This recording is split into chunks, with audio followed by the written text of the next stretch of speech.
कल्मषो गतिः विवेकं तु समासाद्य त्यज संसार वासनः।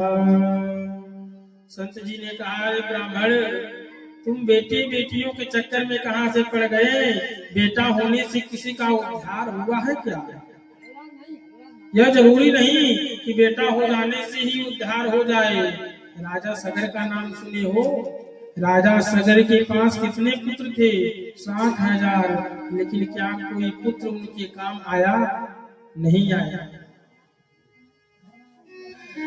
महाराज ध्रुव के वंश में राजा अंग हुए, जिनका पुत्र था बेल।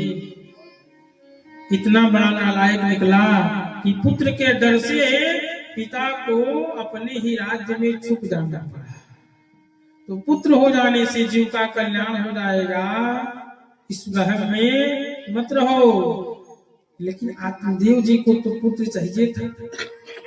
संत जी ने कहा, देखो, एक जन्म नहीं, 7 जन्मावधि पुत्रो नहीं बचा, नहीं बचा, नहीं बचा।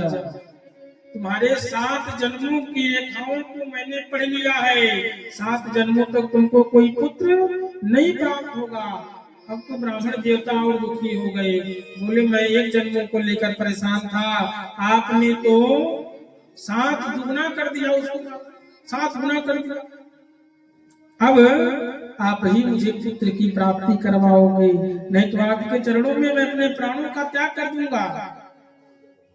संत जी ने समझाया। जब नहीं समझ में आया, संत जी ने अपने झोली से फल निकाला, फल को आत्मदेव जी के हाथों में रखा और बोले, देखो, इदम भक्ष्य पत्न्यात्मम, इसको ले जा करके अपने पत्नी को खिलाना, ततः पुत्रो भविष्यति, भविष्य में तुमको एक सुंदर पुत्र की प्राप्ति होगी।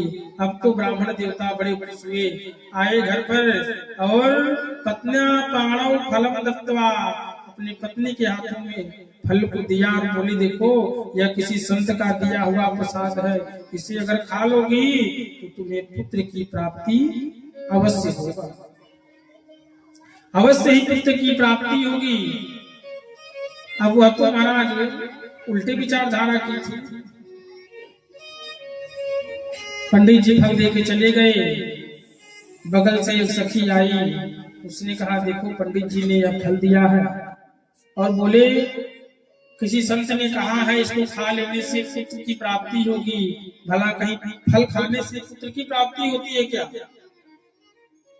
जो बगल की पड़ोसन थी, उसने कहा, भाई फल है, खा ले, नुकसान तो करेगा नहीं। लेकिन उसने इतना कुतर्क किया, एवं कुतर्क योगेन फलम नैव भक्षत, इतना कुतर्क किया, फल को खाया नहीं, रख दिया ऐसे ही। एक दिन उसकी बहन आई, उसकी बहन ने जब सुना तो उसकी बहन ने कहा, देखो, मेरे पास 9 पुत्र पहले से हैं, 10वां मेरे गर्भ में है, जब जन्म होगा मैं तुम्हें दे दूंगी, तो मेरे पति को कुछ धन दे देना। समय आया, धुंधकारी का जन्म हुआ, ला करके रातों रात धुंधली के पास दे दिया। और जो फल गैया को खिलाया गया था, वह जो फल था वह गैया को खिला दिया था धुंधली ने। तो कालांतर में महाराज उस गैया से एक बालक हुआ, सर्वांग सुंदरम दिव्यम निर्मलम कनक प्रभम, सुंदर बालक का जन्म हुआ।